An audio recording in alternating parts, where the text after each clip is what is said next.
grande alegria, eu estou hoje aqui na coordenação do programa de pós-graduação em Direito Constitucional, que completa esse ano 10 anos de existência. E esse evento de hoje, ele encerra um ciclo, encerra uma grade comemorativa, sobre a qual eu vou ter oportunidade de falar um pouquinho, em breves linhas, para não cansá-los e não cansá-las daqui a pouco. Mas nós estamos fazendo um fechamento institucional, né, auspicioso, e eu gostaria de agradecer inicialmente a presença de todas e todos aqui, estudantes, professores da universidade, de outras universidades também. Gostaria de saudar todas as professoras do programa e todos os professores do programa. Eu fico com receio de esquecer de alguém, então eu peço desculpas de não fazer essa relação nome a nome, ok? Gostaria de também agradecer ao nosso servidor, Jaime Júnior, pelo apoio técnico. Obrigado, Jaime. Então, sem mais delongas, porque essa mesa tem a característica de ser também festiva e expedita, eu vou fazer aqui uma relação, um chamamento, entre aspas, à mesa, porque, infelizmente, nós não podemos fazer esse evento presencialmente. Vou fazer aqui esse chamamento à mesa virtual simbólico, né? O nosso reitor me comunicou que está por conta de questões familiares e possivelmente vai entrar durante o evento, então queria fazer esse registro. Ele me mandou uma mensagem pessoalmente para comunicar esse fato. E esse evento só é virtual porque ainda estamos no final, mas ainda estamos numa pandemia, então não posso começar esse evento sem me solidarizar e sem oferecer a solidariedade do programa às famílias daqueles que se foram precocemente em função dessa pandemia, e não só, da forma como foi gestada também. Então, hoje, infelizmente, quebramos o número de 615 mil indivíduos, 615 mil pessoas mortas, e essa contagem, infelizmente, não parou ainda. Então, fica o nosso apelo para que vocês se cuidem, se vacinem e se protejam. Bom, compondo a mesa, além da figura do nosso magnífico reitor, que já disse, já avisou, e eu já comuniquei, vai chegar depois, nós temos a diretora da Faculdade de Direito, a professora Fernanda Pontes Pimentel, a nossa pró-reitora de pesquisa, pós-graduação e inovação, professora Andréa Brito Lage, professor Otávio Luiz Rodrigues Júnior, tem uma titulação extensa, mas, dentre outras coisas, coordenador da área de Direito da CAPES, eu, que vos falo, coordenador atual do programa, e o professor Paulo Roberto dos Santos Corval, vice-coordenador do programa. Então, nós começaremos com uma pequena inversão no cerimonial que me foi passado, com a fala do professor Otávio Luiz Rodrigues Júnior. Ele é professor associado do Departamento de Direito Civil da Faculdade de Direito do Largo de São Francisco. Ele é coordenador da área de Direito da CAPES, no mandato que vai de 2018 a 2022. É pós-doutor em Direito Constitucional pela Universidade de Lisboa e também pós-doutor em Direito Privado comparado. É doutor em Direito Civil pela Universidade de São Paulo. Mais uma vez, professor, muitíssimo obrigado pela sua presença, por prestigiar esse evento aqui na UF, e a palavra é sua. Muito obrigado. Senhores, cumprimento muito efusivamente a professora Fernanda Pimentel, diretora desta faculdade, e que ao lado de quem aqui está presente também, o professor Edson Alvise Neves, representam os meus muito felizes anos como professor da Faculdade de Direito de Niterói, da Universidade Federal Fluminense, a casa da presidente Pedreira, que com tanta alegria me acolheu, me recebeu. Um tempo muito feliz aí nesta belíssima cidade de Niterói, para mim, eternamente capital do estado do Rio de Janeiro. Nós atravessávamos a ponte para chegar ao estado da Guanabara. Eu estou falando isso em pleno século XXI, mas não é nostalgia, é reconhecimento a esse idílico estado do Rio de Janeiro, que foi outrora capitaneado pela cidade de Niterói. Professora Fernanda Pimentel, meu abraço, Obrigada. Minhas recomendações e a minha saudação por seu intermédio a todos os integrantes do corpo docente da graduação e da pós-graduação da UF, extensivos também, a quem agradeço, ao professor Pedro, ao professor Paulo Roberto, que são os coordenadores, coordenador e coordenadora adjuntos do programa de pós-graduação, programa tradicional, muito respeitado no marco da pós-graduação brasileira. Cumprimento a professora Andréa Brito Lage, que muito me honra com a sua presença, também aqui na condição de representante da própria instituição, e o magnífico reitor da Universidade Federal Fluminense, para além dos demais docentes aqui presentes, que me honram com a sua participação, atendendo que estou aqui a um convite formulado pelo professor Eduardo Manuel Val, queridíssimo amigo. Vejo aqui o professor Siddhartha Legalho, o professor Marcos Fabiano, enfim.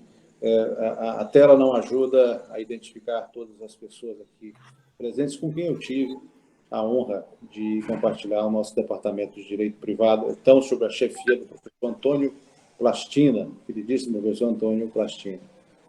Muito bem, eu hoje falo sobre um tema que é bastante alvissareiro, especialmente na medida em que recebemos a notícia do destravamento da avaliação quadrienal, com a sua revogação da liminar na Justiça Federal do Rio de Janeiro, após um tempo bastante apreensivo que nós vivemos. E qual será o objeto da minha mensagem, da minha fala? Uma fala curta e muito objetiva, um pouco um balanço do que fizemos, né, nesses 4 anos na gestão da área de direito. Nós tivemos, e a minha fala se dividirá em 3 capítulos, nós tivemos um momento que eu chamo de era renascentista na pós-graduação brasileira, correspondendo aí a uma era dos grandes catedráticos. Todas as nossas faculdades, especialmente as faculdades públicas e aquelas faculdades privadas mais tradicionais, conheceram essa figura do grande catedrático. Produzia a cada 10 anos, a cada 5 anos, uma obra de referência. Havia uma baixa produção em artigos científicos. Em geral, os artigos tinham uma vinculação maior com uma finalidade profissional, eram elaborados para resolver problemas profissionais, ou pareceres transformados em artigos, ou artigos que objetificavam uma matéria de relevo profissional. Mas, por trás desse modelo que eu chamo de renascentista, uma linguagem que eu acabei por desenvolver, uma linguagem metafórica para caracterizar esses momentos da pós-graduação, por trás desse modelo renascentista havia o que eu chamo de supervivência do modelo das cátedras, que foi destruído com a reforma educacional dos anos 70, que introduziu no Brasil um modelo anglo-americano de universidade, rompendo com aquela tradição humboldtiana que até então vicejava no país. Esse modelo renascentista teve as suas vantagens, conheceu o seu auge, o seu período áureo, mas ele é paulatinamente contaminado, paulatinamente contestado, paulatinamente atingido, e há uma data para que isso seja devidamente assinalado, final dos anos 90, até o seu término definitivo, no começo da década de 2000, que é a contaminação do modelo de avaliação da pós-graduação das ciências humanas pelos paradigmas das ciências duras, das ciências da vida e das ciências exatas. Há aí um despertar para uma competição internacional das universidades. É o ponto de partida para o direito da descoberta e da convocação do direito e das ciências humanas de um modo geral para o que eu chamo de uma mobilização da universidade dentro de uma estrutura de competição internacional. E isso faz com que haja, fundamentalmente, duas grandes rupturas. A primeira grande ruptura é a reorientação da avaliação para estándares internacionais. Sendo que, desses estándares que foram construídos, basicamente nos países capitalistas centrais, e, portanto, são estándares muito excludentes para países capitalistas periféricos, nós temos elementos como a mobilidade acadêmica internacional, a produção em periódicos, o número de citações, o impacto bibliográfico, a presença de estudantes estrangeiros nas universidades, a oferta de cursos em inglês, a existência de parâmetros de competitividade docente, portanto, a capacidade de atrair docentes estrangeiros para o seu corpo institucional. E, dentre todos esses elementos, até por um desvio próprio desses modelos, que eu chamo de modelos fordistas, sobressaiu-se um indicador, que é o indicador da produção bibliográfica. E ele passou a ser o símbolo de uma nova era, a era do fordismo. E esta situação que eu dato do final dos anos 90 até início dos anos 2000, ela principiou uma revolução no direito, cujos efeitos mais sensíveis correspondem a uma desvalorização, uma deslocação e até mesmo o desaparecimento da figura do professor renascentista. Por quê? Porque ele não era adaptado a um novo modelo, um modelo de produção em série, um modelo fordista, no qual os professores não eram mais avaliados, propriamente ditos, por qualidade da produção, ou mesmo por um impacto duradouro, um impacto de penetração por camadas. Os docentes eram avaliados pela pontuação, pelo número de pontos que, ao final de um ano, eles conseguiam oferecer ao programa. Complementando esse processo de transformação, a CAPES traz para si própria a função de qualificar essa pontuação, entregando à comunidade acadêmica um indexador próprio, embora nunca se tenha se assumido como indexador, nunca se tenha assumido como um fator de qualidade da produção, nunca se tenha assumido como um elemento universal para além da própria utilização na avaliação chamado qualis. É esse qualis que surge como uma espécie de colosso, um Moloch, como se fosse um verdadeiro monstro Leviatã, que invade a pós-graduação, tornando-se o carro-chefe do processo avaliativo. E se havia grandes catedráticos ou grandes titulares renascentistas, nós passamos a querer nos nossos programas aqueles professores que conseguiam, ao final de um ano, produzir grandes quantidades de artigos qualificados em estratos superiores, gerando, assim, o que eu chamo também nos meus textos de uma corrida armamentista. Eu tenho um processo no qual produzir mais é efetivamente a única meta.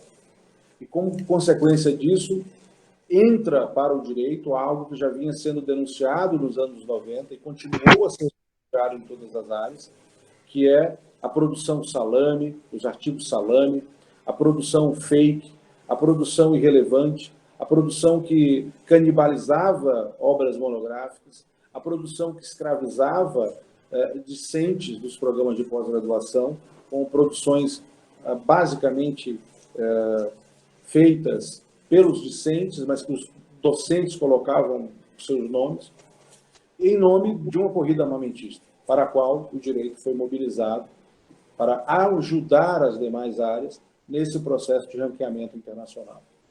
Este processo mal chega ao direito, chega com atraso, ele causa uma série de distorções, ele perturba um sentimento de estabilidade e de autorreferência de algumas instituições tradicionais, e posso falar da minha, ela foi profundamente perturbada por uma incapacidade de adaptação a esse novo modelo, e uma prevalência de instituições menores no modelo Small is Beautiful. Instituições menores, instituições com cadeias de comando bem definidas, instituições com capacidade de enforcement em relação a ordens superiores para o aumento da produção, e instituições muito bem organizadas a partir de um secretariado do programa de pós-graduação, que conseguiam dominar, e eu diria até domar, os segredos, os meandros da plataforma Sucupira, e por uma característica do nosso modelo de avaliação, a assimetria informacional tornou-se um elemento fundamental. A política dos amigos do rei. Quem tinha acesso à informação da mudança, do câmbio avaliativo antes dos demais, acabava se prevalecendo dessas informações, adaptando os rumos e chegando na frente em uma corrida de pontos. Esse modelo foi amplamente criticado no Brasil e no mundo. Há uma produção significativa em literatura em inglês, mas não somente em inglês, em espanhol, em português, em italiano, que contesta os méritos desse modelo. Mas ele avançou fortemente ao ponto de chegar, na última ficha de avaliação anterior à vigente, a responder por 33,3% de todo o total da avaliação. Portanto, um programa poderia ter uma série de deficiências em determinados segmentos que elas teriam um impacto muito reduzido em comparação ao modelo de avaliação produtivista. Isso chega a um limite na década seguinte, as críticas e as denúncias a esse modelo avolumam-se, até que começa-se a discutir uma terceira onda do processo avaliativo, que é o que eu chamo de uma avaliação orientada ao impacto. Esse impacto ele não é muito bem qualificável ainda, não há uma segurança efetiva sobre que tipo de impacto estamos a tratar, no sentido de que o impacto aqui não é mais apenas o impacto da produção bibliográfica, mas um impacto que se desdobra em elementos como o impacto social, o impacto comunitário, o impacto regional, o impacto nacional e o impacto internacional. Em que áreas? Na área de patentes, na área social, na área de projetos de lei, na área de regulação, o impacto na formação de discentes. O interesse agora passa pelo perfil do egresso, saber quantos egressos a UF ou a USP produziram é uma informação insuficiente. Nós precisamos saber para onde foram esses egressos, qual a capacidade de nucleação desses egressos em outras unidades da federação, em regiões mais periféricas, qual a capacidade de atração de discentes e docentes estrangeiros para aquela instituição. Elementos, portanto, que foram, de algum modo, negligenciados, embora estados estivessem presentes nos ciclos anteriores, eles passam a ganhar métricas, passam a ser considerados relevantes e passam a exigir uma forma de valoração que diminua o peso da produção bibliográfica per si.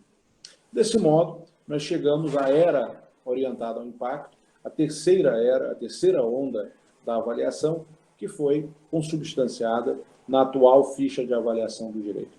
Concluo o primeiro capítulo da minha fala, vamos ao segundo capítulo, que diz respeito mais especificamente ao que nós fizemos na área em relação a essas transformações.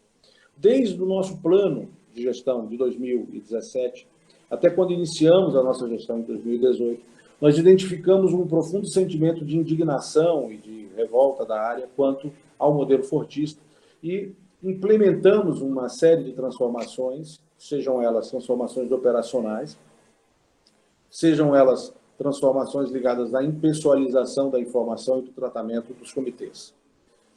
Obrigamos que a participação dos comitês fosse limitada a docentes que não atuassem como consultores profissionais.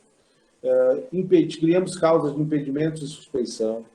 Não mais situações como não tomar parte em votações nas quais o seu programa era avaliado, mas impedir mesmo a participação nas discussões e retirar da sala os consultores do Estado, da unidade da federação, a qual estava vinculado o programa em avaliação, ou seja, a PCN, seja sobre as diversas formas de avaliação.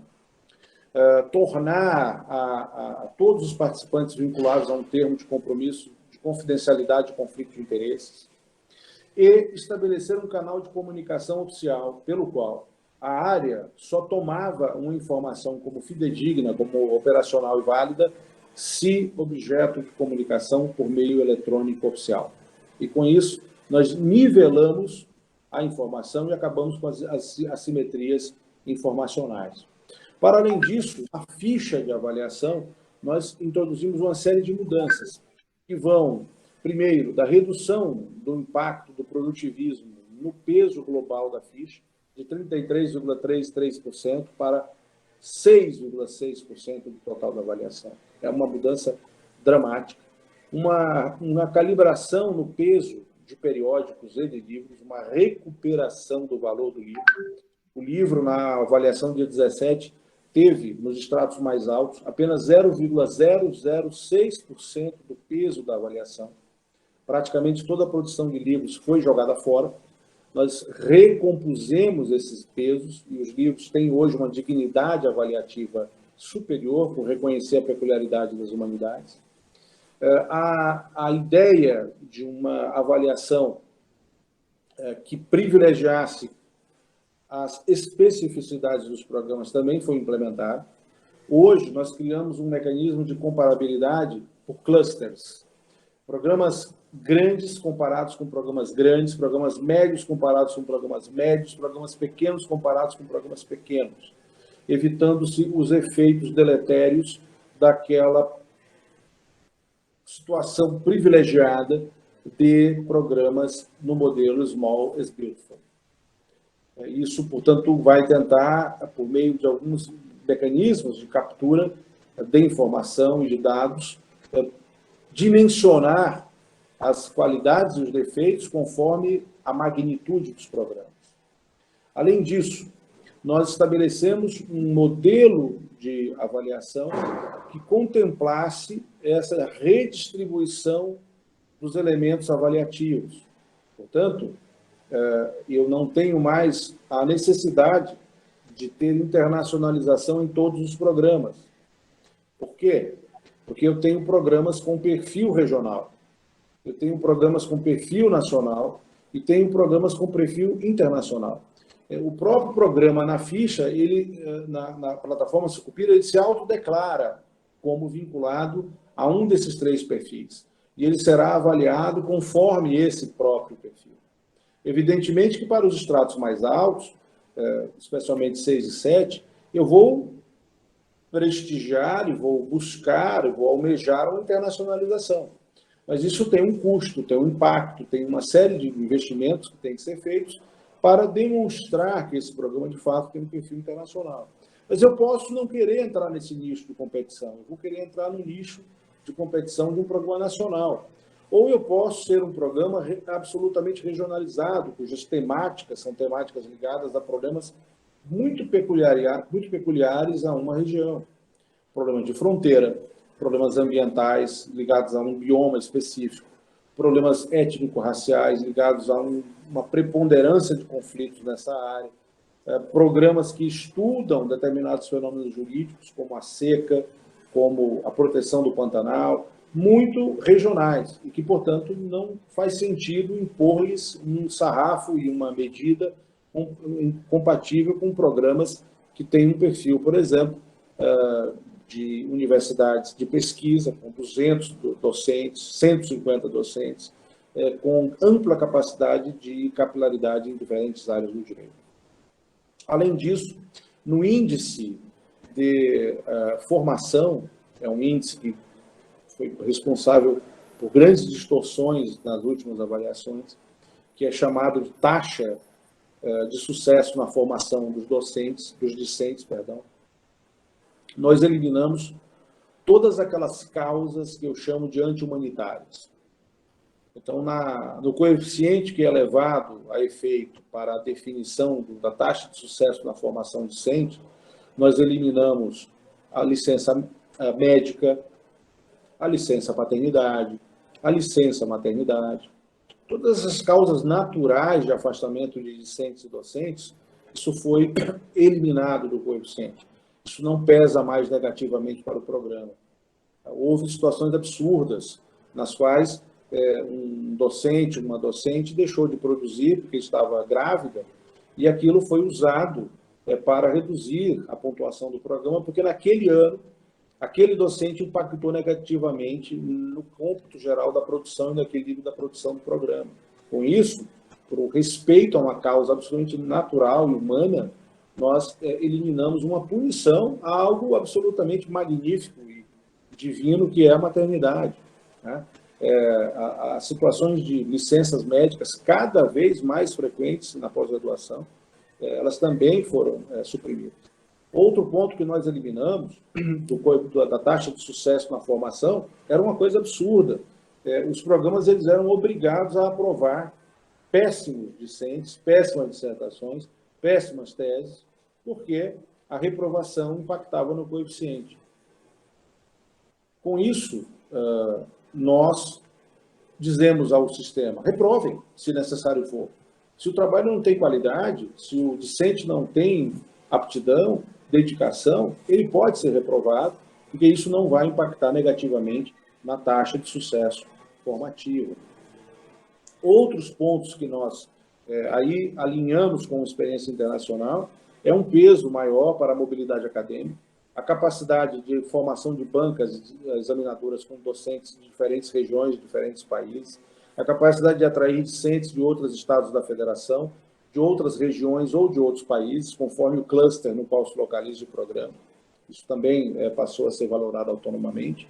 E o chamado impacto social, que sim reverberar no número de patentes, marcas, projetos de lei, projetos de resolução, participação em atividades de agências reguladoras, tudo aquilo que vem a ser o produto básico de um programa de pós-graduação. E concluo agora para o terceiro capítulo da minha fala, né? O amanhã. O que nos espera? Há uma piada que eu gosto muito de repetir, que era o que eu ouvi na Alemanha sobre os austríacos, que é o seguinte: se o mundo vai acabar, vá para a Áustria, porque tudo lá ocorre com 100 anos de atraso. É uma boa maneira de escapar do fim do mundo, pelo menos com um delay de 100 anos. E nós estamos discutindo a entrada do Brasil no modelo da avaliação orientada ao impacto, quando no mundo, e há poucas semanas foi divulgado isso, no mundo o impacto está sendo condenado, está sendo objeto de uma crítica sobre o valor efetivo do impacto, se o número de citações é um método interessante de avaliar a qualidade de um docente ou de um programa. Há, inclusive, uma experiência em curso nas universidades do Reino dos Países Baixos, no sentido de não avaliar mais docentes pela quantidade de citações dos seus trabalhos e pela quantidade de trabalhos presentes em indexadores de relevo internacionais.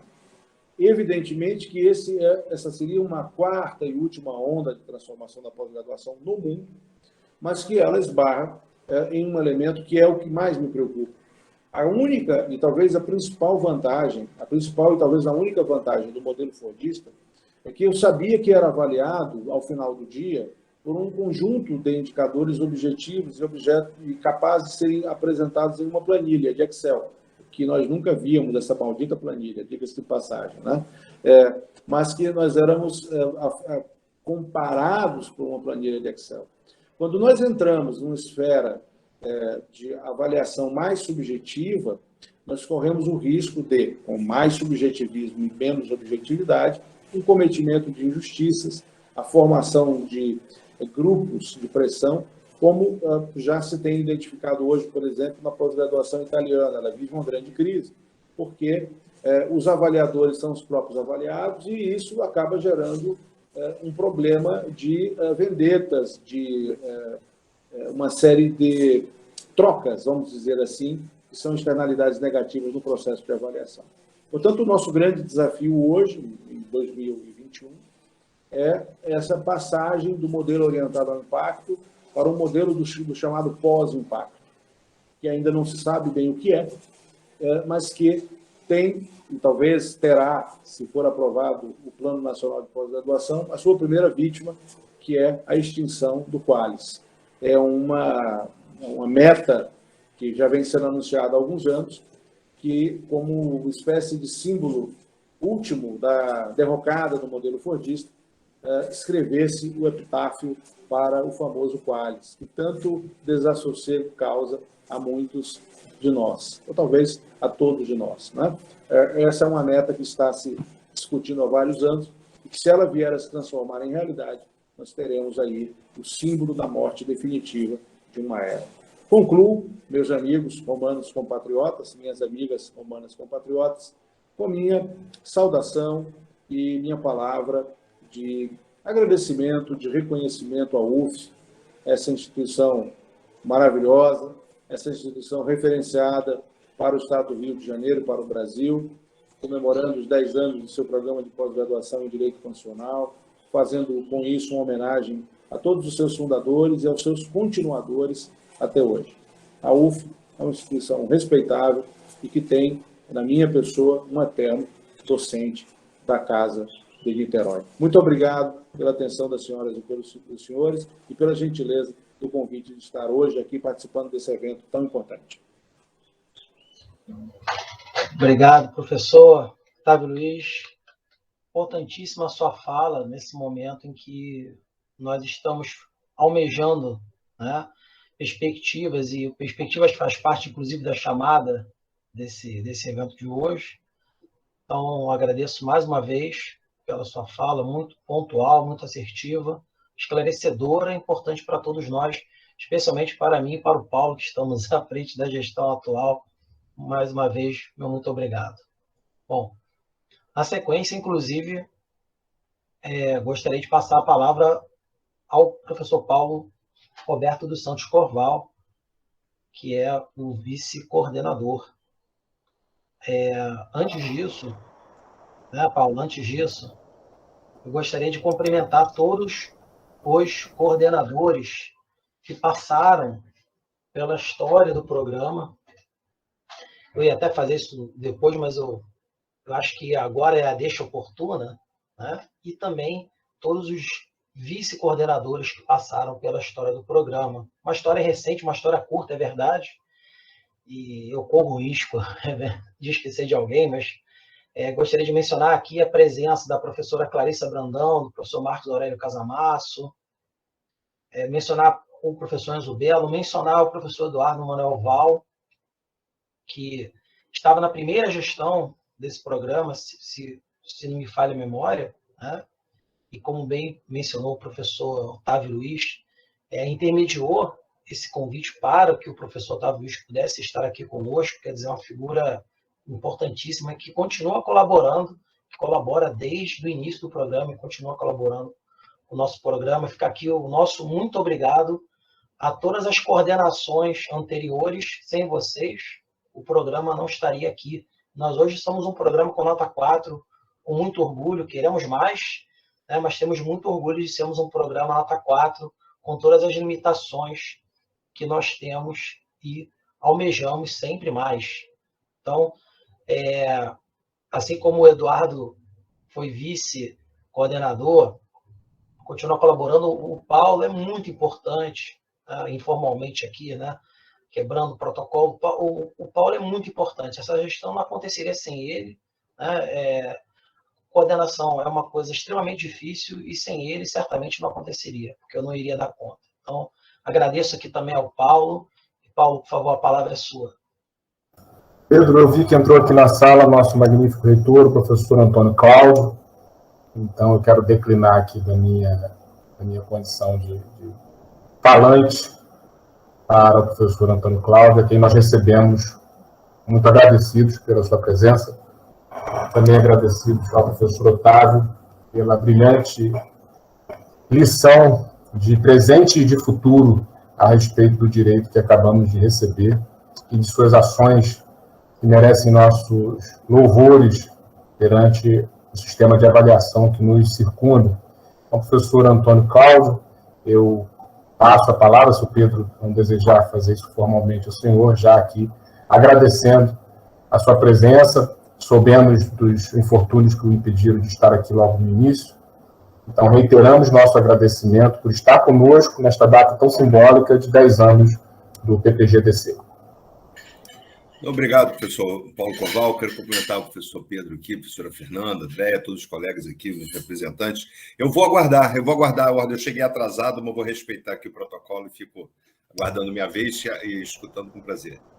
Perfeito. Sendo assim, vou apenas sublinhar, porque o evento é uma comemoração institucional e ligeira, como o Pedro já disse, que toda a fala do professor Otávio converge para aquilo que a gente no programa crê, que é o papel do direito e do direito constitucional, um direito não voltado apenas à sua tarefa menor de solucionador dos conflitos judiciais, mas um direito capaz de se engrandecer e engrandecer aos seus destinatários com um projeto de ação institucional, estrutural, reformadora, transformadora da realidade em que ele se encontra, campo este no qual o direito constitucional exerce um lugar, um locus privilegiado, pois ele serve de grande aglutinador de visões distintas, de áreas e ramos e segmentos de trabalho dentro do direito, e nos permite, ao longo desses 10 anos, eu acompanho o programa desde seu nascimento, embora apenas integrando-o há pouco tempo, e ao longo desses 10 anos, o programa tem se preocupado com esse papel de impacto do direito,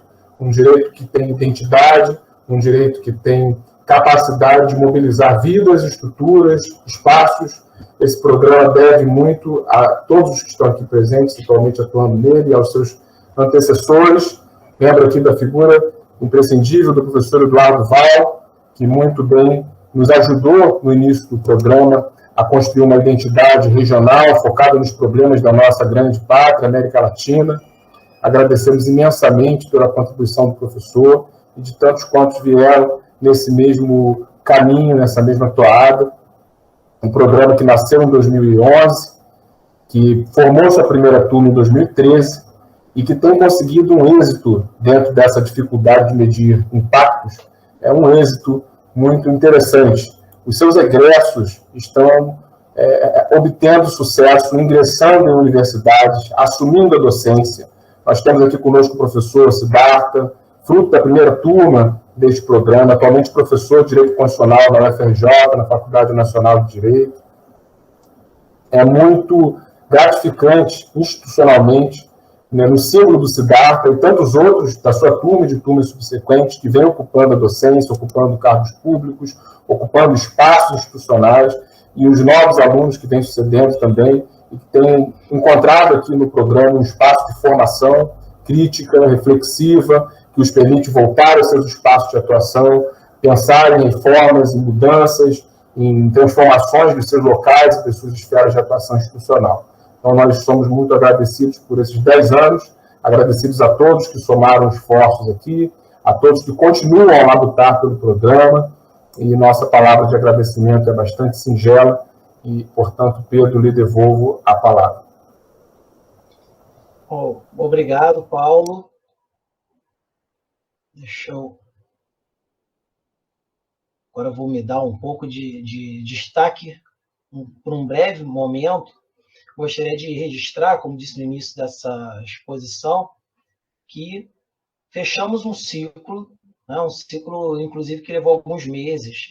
Eu fiz uma convocação e fui prontamente respondido pelos meus colegas. Então, nós tivemos, por exemplo, uma aula aberta organizada pelo professor Gladstone Leonel Júnior, com o tema Direito Achado na Rua, e a participação do professor José Geraldo de Souza. Tivemos lançamento de obras internacionais, um deles, inclusive, uma obra coordenada por mim e pelo professor Eduardo Manuel Val, que está aqui conosco, um projeto de escopo ibero-americano. Nós tivemos o nosso evento central temático, com 5 grupos de trabalho, e já temos 30 artigos recebidos que auspiciosamente vão confluir para uma publicação ano que vem, com esse registro.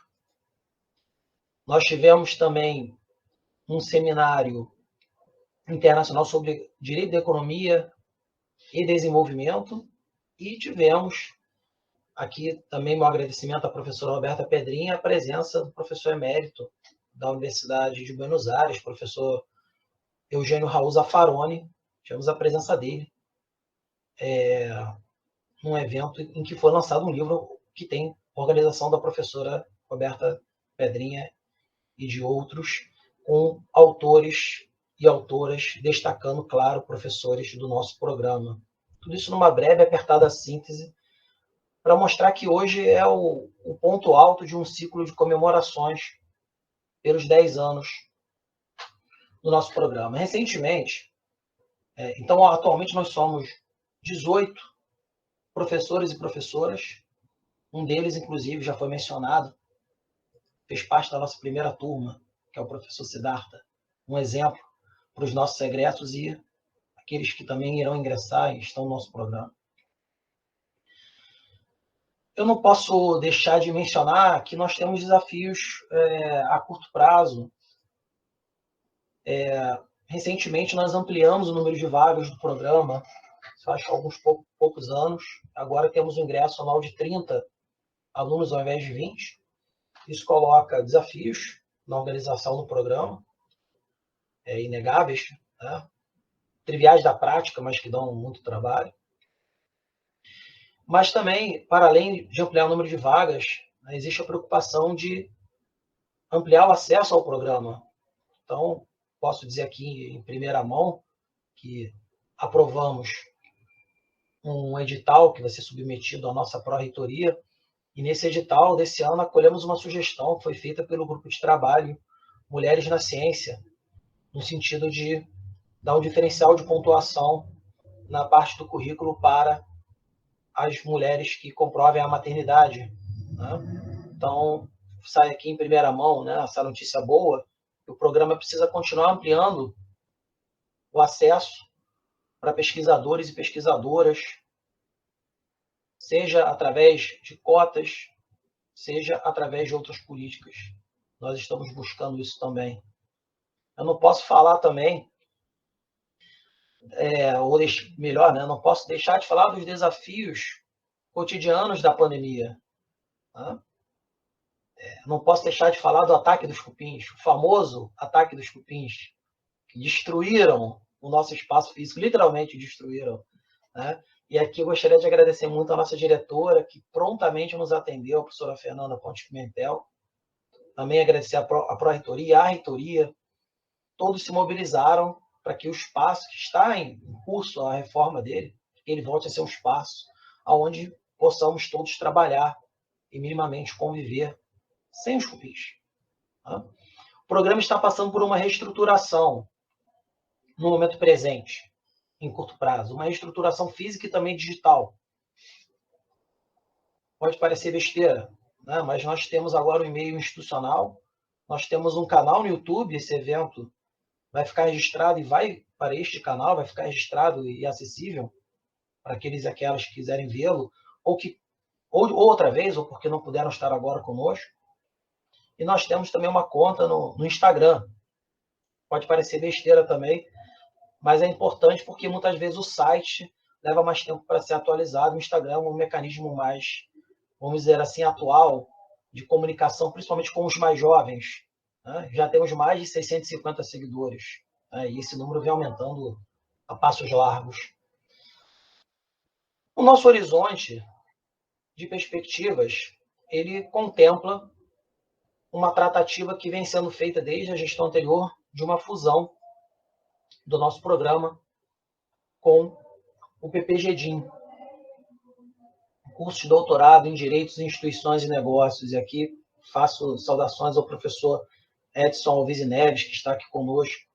Eu e Paulo colocamos isso como proposta, como parte do nosso plano de gestão, e pretendemos, sinceramente, levar isso adiante. Eu acho que isso é importante, porque a UF tem muitos programas de pós-graduação e, às vezes, isso é visto com reservas, né? E todos têm o seu valor, mas acho que essa fusão me parece estratégica, no que depender da nossa gestão e do Paulo, ela sairá. Claro que nós fomos atropelados por uma série de demandas, né, como, por exemplo, os cupins e a pandemia, mas está em pauta e será levado a cabo.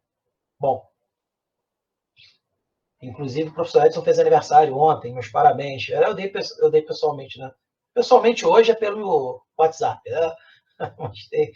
Mandei uma mensagem privada para ele para dar os parabéns pelo aniversário. Professor Otávio Luiz, fique à vontade. O senhor já havia avisado. Um forte abraço e mais uma vez obrigado pela presença. Bom, eu acredito que essa era a minha fala e agora gostaria de seguir. Temos aqui, pela minha ordem, a ordem de fala. Agora seria a fala da nossa pró-reitora, professora Andréa de Brito Lage. Peço desculpas porque eu estou tendo uma série de demandas, inclusive ao longo dessa conferência, né? Ao mesmo tempo, nesse modo remoto, vocês sabem como isso funciona, né? As coisas não param. Eu esqueci de apresentar algumas pessoas, então vale a pena dizer que a nossa pró-reitora, ela é doutora em física pela UF e é professora titular da UF. Então, muito obrigado pela presença.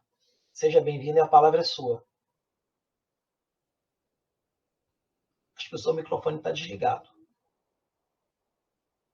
Muito obrigada, Pedro, pelas palavras. É um prazer muito grande estar aqui com vocês.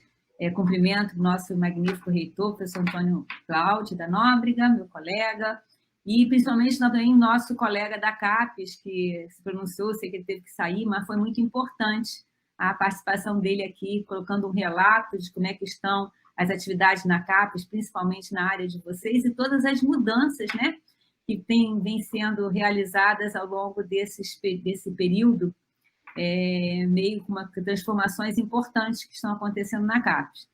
E também quero me confraternizar com a professora Fernanda, diretora do Instituto, todos os colegas, coordenadores do programa de pós-graduação, e realmente eu fico muito feliz de estar aqui no momento de festa, né, porque comemorar a gente tem essa coisa assim dos 5, 10, 15, 20, a gente gosta dos números assim, os zeros, então, são maravilhosos. Mas que, certamente, eu acho que é um momento muito importante, e eu achei que vocês fizeram muito bem em não deixar passar isso em branco, e principalmente da forma como vocês colocaram, que vocês estão aqui colocando conquistas e perspectivas. Eu acho que a gente sempre tem um momento, né, assim como chega assim, no final do ano, a gente faz aquela retrospectiva, o que eu fiz esse ano, o que foi bom, o que foi ruim, e o que vem daqui para frente. Né? O planejamento é uma coisa assim, vital, que todos nós, acho que não só como gestores, mas dentro da nossa carreira, das nossas profissões, das nossas atividades, a gente tem que fazer essas perspectivas e fazer as autocríticas. Né? Então, eu acho que o programa está muito bem exercendo essa atividade, fazendo esse exercício mental, né, de construir um caminho, e principalmente nessa proposta aí, que a gente até tem conversado já sobre isso, não é a primeira vez que a gente falou sobre essa fusão dos dois programas, né? Eu acho que vai numa direção muito adequada para o momento, muito certeira, e eu espero que realmente a gente possa, de uma forma muito bem estruturada, bem solidificada, sabe?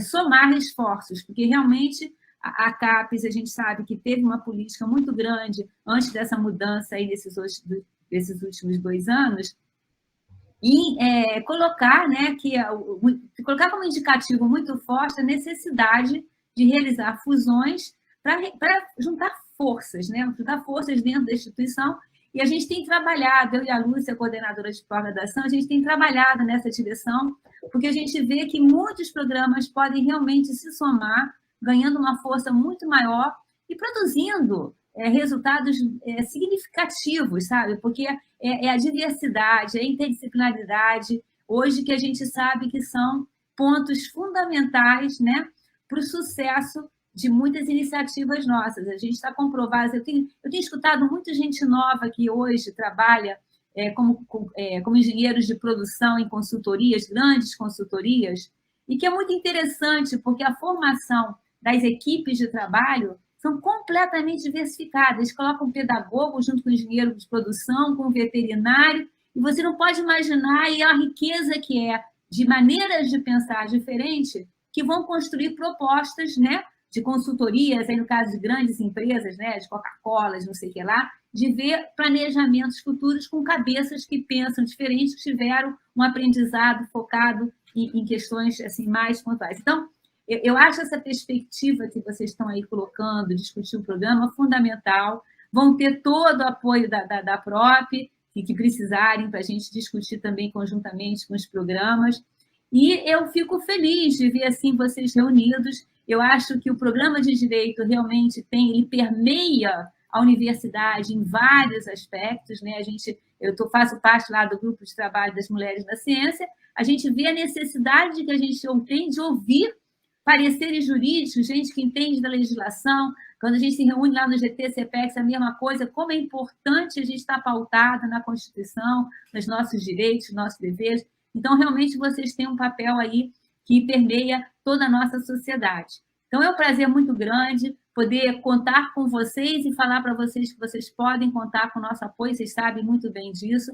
A universidade inteira vai estar trabalhando para o sucesso, né, de todos nós e do sucesso da UF, né, porque eu acho que a UF tem um papel importantíssimo, não só na nossa cidade, mas em termos de uma universidade que vem se apresentando cada vez mais como uma universidade rica de pesquisa, rica de cursos de graduação, rica de ações em todas as áreas. É uma universidade realmente muito, muito ampla, né? Muito ampla em todos os seus ramos que ela oferece o saber, e que tem aproveitado, inclusive, para fazer grandes parcerias com a prefeitura e se inserindo muito mais dentro de contextos problemáticos e que a gente tanto pode ajudar com os expertises variados dessa universidade. Então, eu aproveito até para parabenizar nosso reitor por todo o trabalho que tem sido feito aqui, o avanço que a universidade tem alcançado, e me coloco aí como uma pessoa feliz em estar aqui e pronta para ajudá-los e vocês ajudar também a PROP. Então, eu encerro aqui a minha fala e espero aí ouvir as palavras aí das pessoas que vão me seguir. Muito obrigado, professor André Brito Lage, pelas suas palavras. Gratidão, nós vamos realmente precisar muito da senhora. Não posso deixar de registrar. E é muito bom, e a senhora também, por outro lado, pode contar conosco em tudo que for possível, nós a ajudaremos, auxiliaremos, seja através da nossa expertise, seja através da nossa fibra, da nossa doação, porque nós somos UF, né? Com muito orgulho, né? Temos nosso reitor aqui, nós somos uma universidade com uma inserção social, com uma preocupação social, com uma bandeira democrática, né? Inclusive uma bandeira própria para defender a democracia, né? Que se espalhou pelo Brasil. Então, conte conosco também. Né? Até nisso nós fizemos história.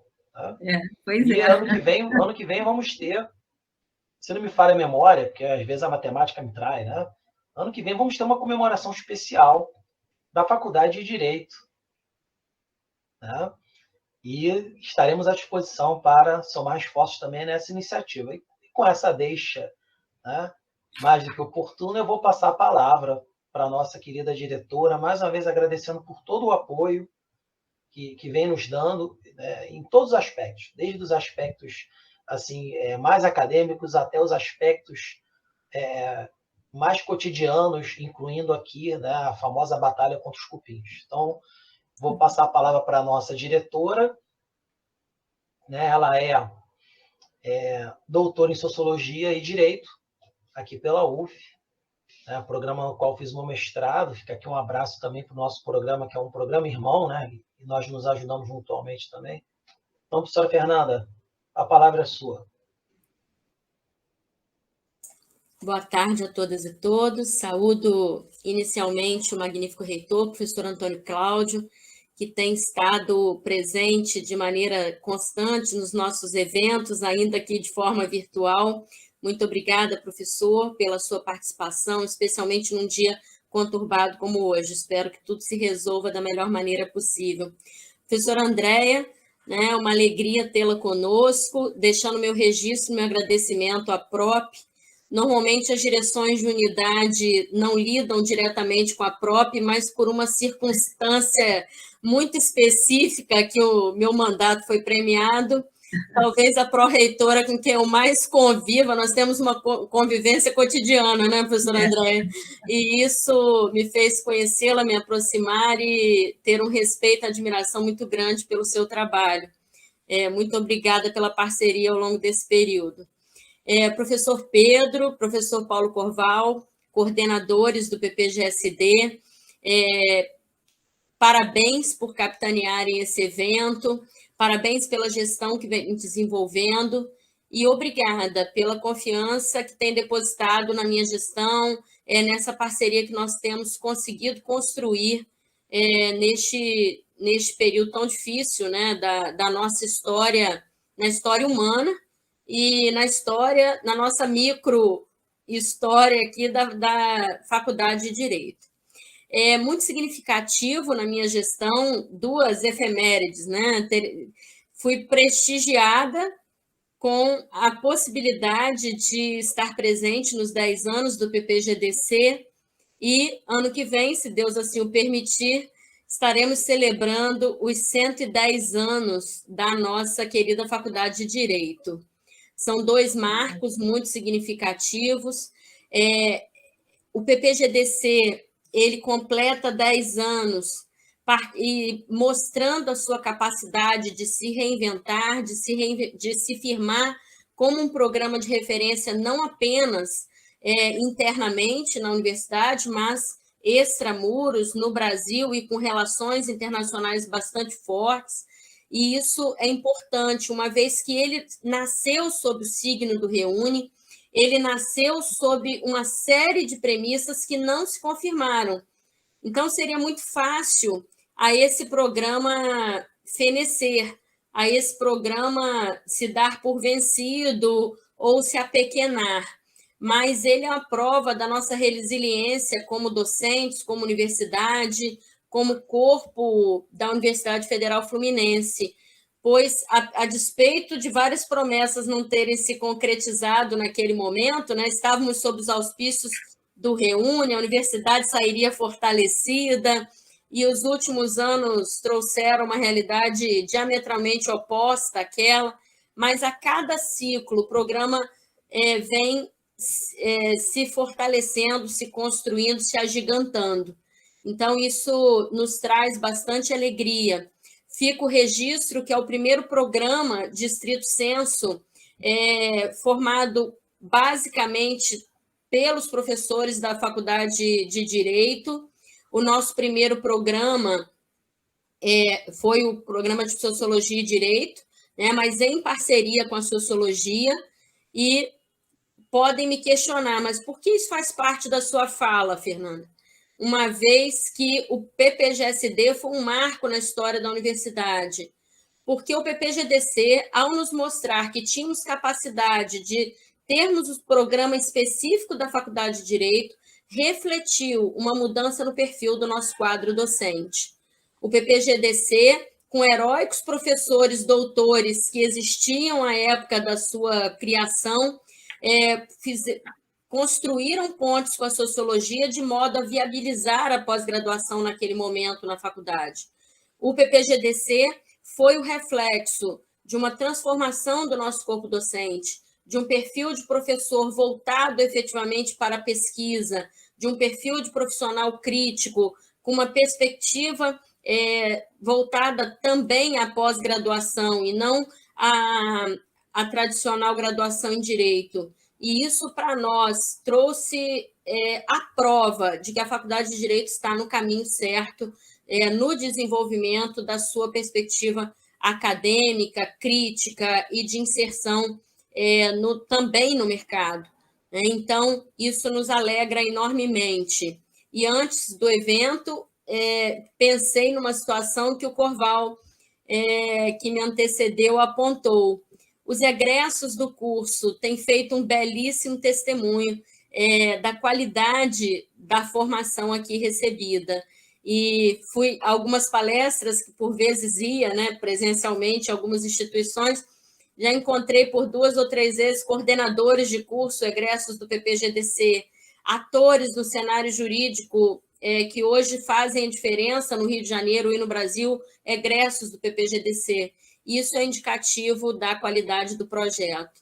E assim, celebrando essa trajetória e saudando não apenas os coordenadores e as autoridades que compõem essa mesa, mas, sobretudo, os técnicos administrativos e os docentes e os estudantes que cotidianamente constroem o que é o PPGDC, eu termino a minha fala. Muito obrigada pelo convite e que venham mais 10 anos. E ano que vem estaremos todos juntos nos nossos 110 anos, se Deus quiser.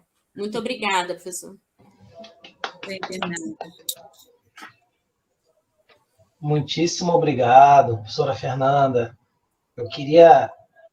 claro que nós vamos fazendo aqui um balanço, né? E mesmo com todo o cuidado de ter elaborado um roteiro, eu acabei deixando passar alguns detalhes, né? A importância dos alunos e das alunas nesse programa. Eu sempre falo, o programa é feito para eles, em primeiro lugar. Né? Nós poderíamos ter um programa sem alunos? Não. Né? E dizer também, nesses 10 anos, que nós temos uma revista do programa, né? Que é a revista Culturas Jurídicas, que está no extrato esqualizar. É importante também. Estava no meu roteirinho, esqueci de falar.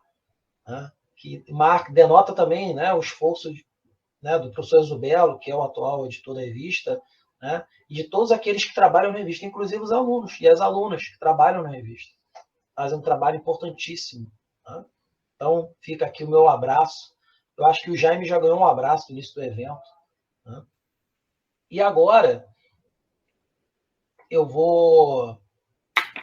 nós chegamos ao nosso ápice aqui, ao nosso momento clímax mais importante, porque vamos ouvir o nosso magnífico reitor, autoridade máxima desta universidade, né, e que não só tem a autoridade da reitoria, mas tem uma legitimidade imensa pelo excelente trabalho que ele faz à frente da UF.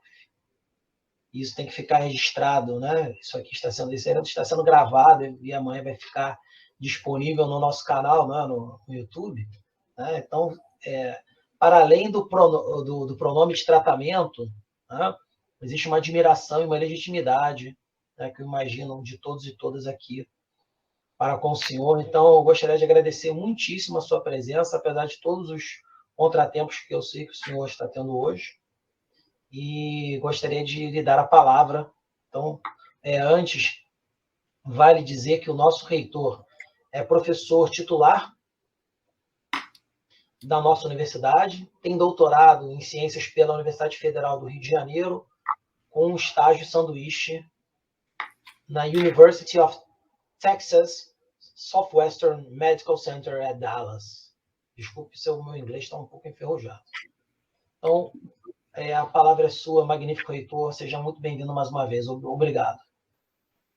Muito obrigado, professor Pedro Curvelo. Quero cumprimentar a sua pessoa como organizador, como coordenador do programa do PPGDC.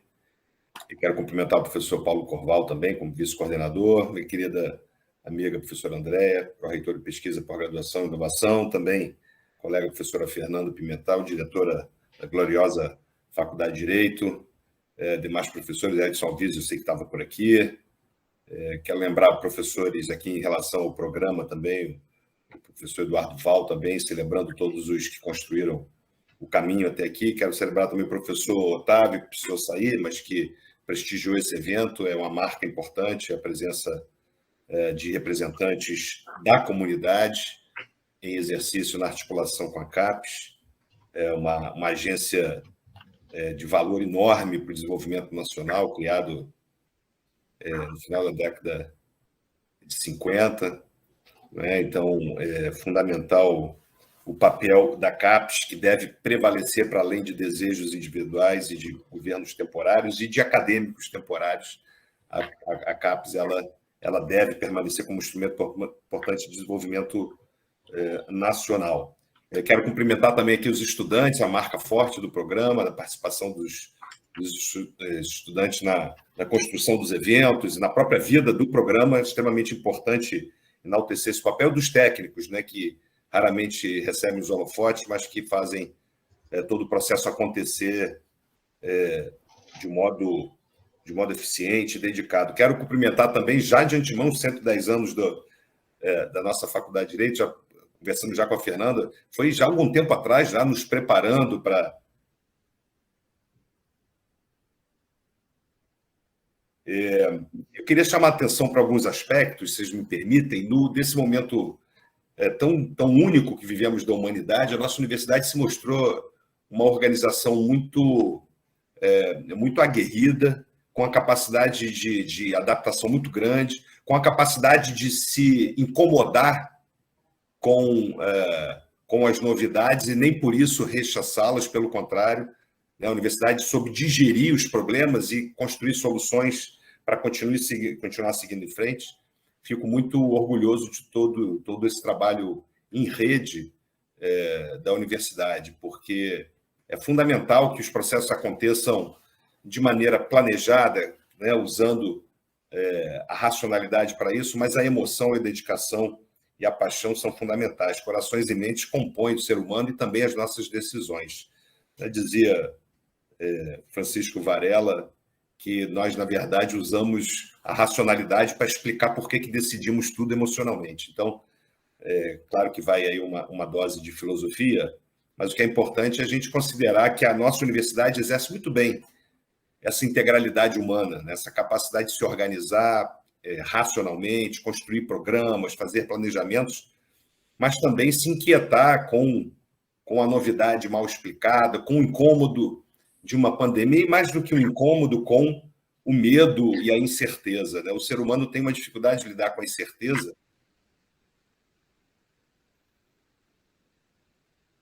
Estabilidade, quando nós vivemos uma antítese quase que conceitual da vida, né? De que nós mesmos decidimos o que queremos fazer da nossa vida, mas não temos uma mínima garantia que vai dar certo o nosso plano. Então, é realmente um exercício que todos nós vivemos de maneira mais aguda nessa pandemia, mas nos adaptamos como gestão, nos adaptamos como academia, nos adaptamos como servidores públicos, como estudantes, e claro que tem preço, claro que saímos machucados, né? São mais de 600 mil mortes no país, são prejuízos econômicos, são aflições psicológicas de um número enorme de pessoas. Ninguém está feliz, verdadeiramente feliz, ou pelo menos não se imagina possível alguém muito feliz nesse momento. A gente pode estar satisfeito de estar vivo, a gente pode estar celebrando poder contribuir para avançar em todos os problemas, mas, de fato, é um momento que demanda de nós cooperação, sabe? Eu tenho... claro que pode parecer um pouco de truísmo, está um pouco ingênuo, mas é verdadeiramente o que precisa acontecer e o mundo está mostrando isso. Menos competição, mais cooperação, enxergar o mundo como um grande provedor de ativos não corresponde mais à realidade minimamente lógica. Não há um projeto de economia que seja de crescimento infinito que possa caber numa terra finita. Então, não é um discurso apenas emocional aqui no caso, mas é absolutamente baseado em evidência. E é com esse espírito de cabeça nas nuvens e pé no chão que a gente vem trazendo a universidade de maneira muito, eu diria, muito orgulhosa para todos nós. Nós eliminamos todas as dívidas da universidade, né? Nós reinvestimos os 18 milhões e 400 mil que deixamos de gastar durante a atividade remota preponderante em editais, em projetos para a comunidade. Trabalhamos de maneira absolutamente transparente, não vai aqui nenhuma crítica anterior, pelo contrário, eu acho que isso representa um grau de maturidade institucional. Nós apresentamos as questões orçamentárias, os quadros de aplicação dos editais no Conselho Universitário, Conselho de Curadores, Conselho de Ensino, Pesquisa e Extensão, reunião de diretores, com sindicatos, ADUF, Sintuf, com o DCE, demos uma aula pública com todos esses dados. Portanto, eu tenho convicção de que essa forma aberta de lidar com as dificuldades contribuiu para que nós chegássemos até aqui. Né? E chegamos aqui, por exemplo, cumprindo algumas atividades que podem parecer prosaicas, mas que compõem o espírito de cuidado, como a teoria das janelas quebradas, trabalhando para que nenhuma janela fique quebrada, para que o espírito de cuidado prevaleça, como, por exemplo, a notícia recente que a nossa diretora, não sei se teve oportunidade de divulgar, se não fez por generosidade para me deixar divulgar junto com ela aqui, que é o empenho da empresa que ganhou o processo licitatório para a reforma das áreas esportivas da UF.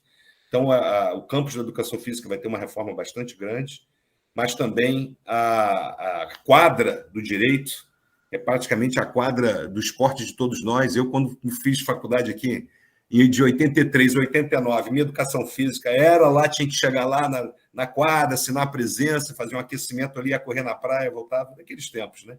Mas é interessante que a quadra da Faculdade de Direito ela não só representa vamos dizer assim, um núcleo de atração por atividade física e história, uma coisa curiosa, né, com a Faculdade de Direito com uma história tão robusta em direito, abrigar a memória afetiva e concreta de todo mundo como um polo também de prática de atividade física, mas também sempre funcionou como praticamente quase que uma ágora da democracia. Exato. Na apuração das eleições todas, em particular de reitor, que mobiliza a universidade como um todo. Então, é sempre muito emocionante aquele esgotamento físico e mental que a gente fica lá naquela apuração.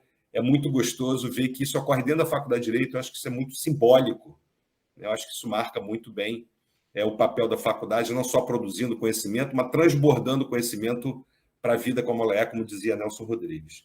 Então, são atitudes como essa, por exemplo, rever todas as subestações da universidade como um todo, isso nunca havia sido feito, são questões que, no seu conjunto, produzem uma organização mais preparada, com menos chance de solução de continuidade, do ponto de vista concreto, material, para que a liberdade de pensamento possa operar sem a gente se preocupar com cupins. Infelizmente, professor Pedro, a humanidade foi invadida, infelizmente, por um lado, por todo tipo de animal. E animais que vieram reivindicar o território, alguns mamíferos e outros insetos. De fato, tem sido um problema muito grave, isso no mundo todo, tá? A gente tem estudado na Soma, tem sido um problema grande as infestações por insetos, e em alguns lugares, escorpiões, aranha, serpentes, e dependendo do lugar, na Austrália, tanto com um problema muito sério sobre isso. É uma coisa curiosa, né? É um tema que se chama de saúde única, né? One Health, né? Saúde única, saúde global, se estuda essa interação dos animais, né, simbióticos, o ser humano meio... que tem a ver, inclusive, com a discussão da origem do aparecimento do SARS-CoV-2 e essa pandemia pela Covid-19. Mas o que eu quero dizer com isso, para não me alongar nesse tema, é que a gente se sente muito satisfeito de aproveitar, entre aspas, um momento de crise para traçar novos planejamentos. E é com espírito de planejamento, eu digo, cabeça nas nuvens e pé no chão, que eu tenho certeza que a universidade vai sair ainda mais fortalecida de tudo isso. O papel que ela jogou nisso tudo foi muito relevante, ganhamos visibilidade e precisamos tratar do nosso planejamento no mundo de certeza. Esse é o grande desafio institucional agora, sabe, professor Corval, professor Pedro, professora Fernanda, professor André Latiger, todos nós aqui. Nós criamos, naturalmente, a robustez do trabalho do PDI. Temos uma comissão de acompanhamento no próximo ano. Lógico que vai ter que se aprovar no CUV, mas vamos provocar uma grande discussão sobre os novos rumos da universidade, tentar provocar para o ano que vem, para a gente ter aí pelo menos um ano, que até o final do ano, a gente tem até o início do outro ano para aprovar um novo PDI. Então, nós estamos muito bem no tempo para a construção dessa continuidade de planejamento e temos trabalhado de maneira muito robusta. Todo o projeto nosso edital está de olho em um objetivo de PDI.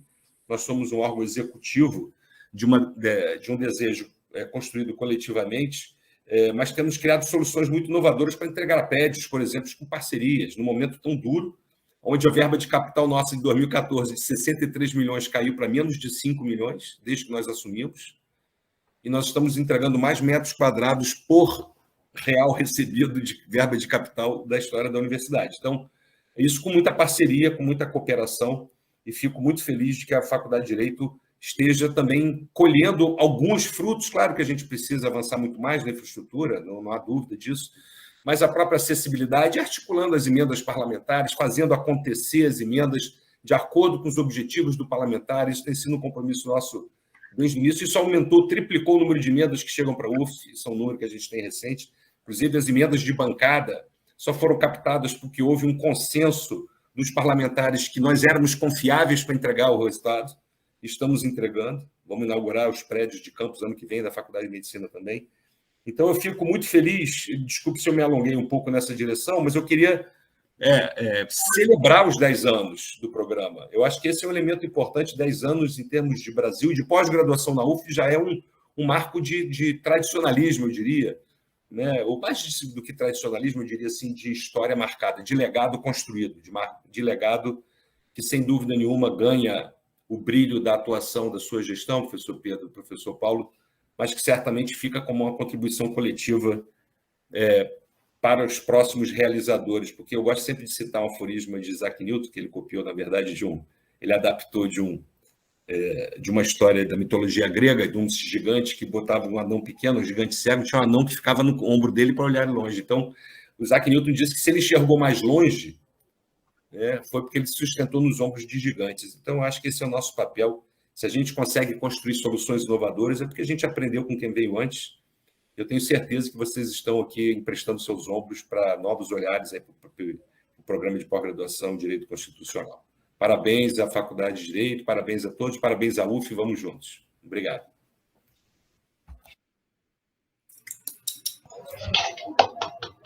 Muito obrigado, magnífico reitor, pelas suas palavras. Eu vou dar a oportunidade do Paulo, se quiser. Quer, Paulo, fazer algum comentário?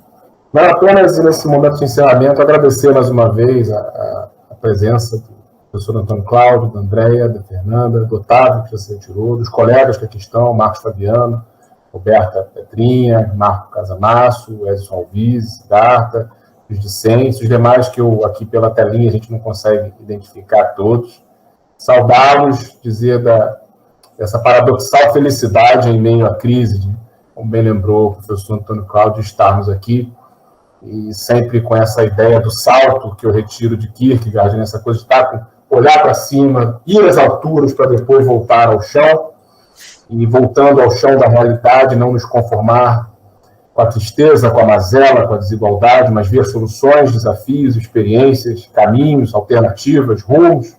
E esse tem sido o nosso propósito. Agradecemos imensamente o apoio institucional da universidade, na pessoa do seu reitor, em quem nós temos nos sentido acolhidos e visto justamente esse esforço para nós encontrarmos rotas, caminhos, alternativas. Agradecemos à professora Fernanda pelo apoio. Um forte abraço a todos e felicidades ao programa que institucionalmente se ergue, caminha, altaneiro, com pretensões elevadas, sonhos no meio de um cenário difícil, e que haja luz no meio da densa escuridão. Pedro. Muito bem. Bom, eu acho que, mais uma vez, a exemplo do que aconteceu no evento da semana passada, né, os apóstolos estão de acordo, eu subscrevo tudo que foi dito pelo Paulo, né, e queria agradecer imensamente. Eu não vou conseguir falar o nome de todas e todos que estão aqui, tem mais de 30 pessoas na sala, né? Sintam-se todas e todos muitíssimo na nosso muito obrigado. Viva o PPGDC 10 anos, que venham outros, que venham os desafios, né? E graças a todos que estão aqui, que colaboraram desde o início, que vão continuar colaborando, que virão nos agregar, né? E se somar a nós que estamos aqui. Muito, muito obrigado. Eu acho que com isso, fiquei até um pouco emocionado, me enrolei aqui para falar, com isso podemos encerrar a nossa transmissão. E o meu abraço a vocês, se cuidem dessa pandemia, se vacinem, isso é muito importante. Obrigado aos alunos que vieram, ao Jaime e ao Eric, que está aqui conosco também, a todos os docentes, e todas as docentes são muitos, então, para não esquecer de ninguém, eu prefiro nem tentar fazer uma lista. Ok, pessoal? Forte abraço. Parabéns ao programa, abraço a todos, saúde.